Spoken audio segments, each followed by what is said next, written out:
What is the verse from the Quran that made Shaytan cry? And why did it make him cry? And that it's been narrated that Anas ibn Malik, the great Sahabi radiallahu an, he said when this verse was revealed, that Shaytan cried. Allah subhanahu wa ta'ala tells us in Surah Ali Imran, chapter 3, verse 135, وَالَّذِينَ إِذَا فَعَلُوا فَاحِشَةً أَوْ ظَلَمُوا أَنفُسَهُم. Those who do that which is fahisha, that which is immoral. أَوْ ظَلَمُوا أَنفُسَهُم. They oppress themselves, meaning they oppress themselves by sinning, by shortcomings. What do? What's the first thing they do when they fall into this sin, when they do that which is immoral? ذَكَرَ اللَّهِ. They remember Allah. They remember the greatness of the one they're disobeying, the greatness of the one that they're sinning against. And then right away, the second thing, فَاسْتَغْفَرُوا لِذُنُوبِهِمْ. And then they seek forgiveness for their sins. Once they remember the greatness of Allah, right away, they race to have Allah forgive them. And Allah said, وَمَن يَغْفِرُ الذُّنُوبَ إِلَّا اللَّهِ. And who forgives the sins other than Allah? And then the third thing, وَلَمْ يُصِرُّوا عَلَى مَا فَعَلُوا وَهُمْ يَعْلَمُونَ. And then they do not persist on doing what they're doing while they know. Imam Ibn Kathir rahimahullah, in his tafsir, he mentioned that it's been narrated that Anas ibn Malik, the great Sahabi radiallahu an, he said when this verse was revealed, that Shaytan cried. Why would this verse make him cry? It's because of the power of the meaning of this verse that he understood that unfortunately many of us don't understand.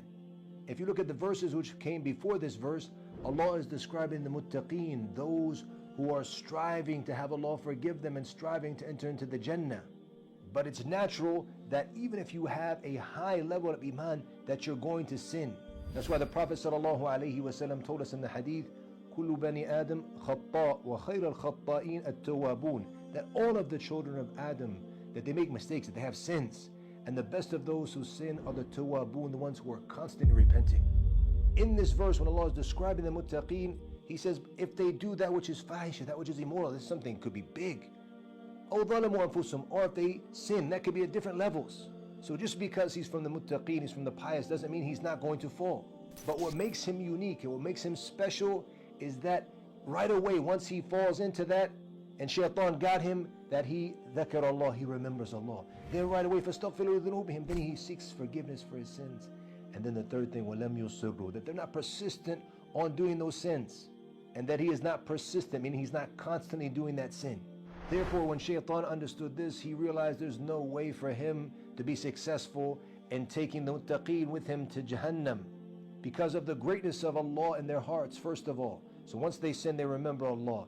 And then right away, they know the importance of striving to have Allah forgive their sins. And they're not going to be from those who are persistent and consistently doing them. And that's why Allah said in the next verse, in verse 136, أُولَٰئِكَ جَزَاؤُهُمْ مَغْفِرَةٌ مِّن رَبِّهِمْ. That those, the ones mentioned in the verse before, that they're going to be from the ones who receive مَغْفِرَةٌ مِّن رَبِّهِمْ, that they receive forgiveness from their Lord. وَجَنَّاتٌ تَجْرِي مِن تَحْتِهَا الْأَنْهَارُ خَالِدِينَ فِيهَا. And Jannat, that they will be entered into the Jannah, that which with beneath rivers flow, to be خَالِدِينَ فِيهَا, to be eternally there. وَنِعْمَ أَجْرُ الْعَامِلِينَ. And what a blessed reward for those who are the amilin, those who are working, those who are striving for Allah.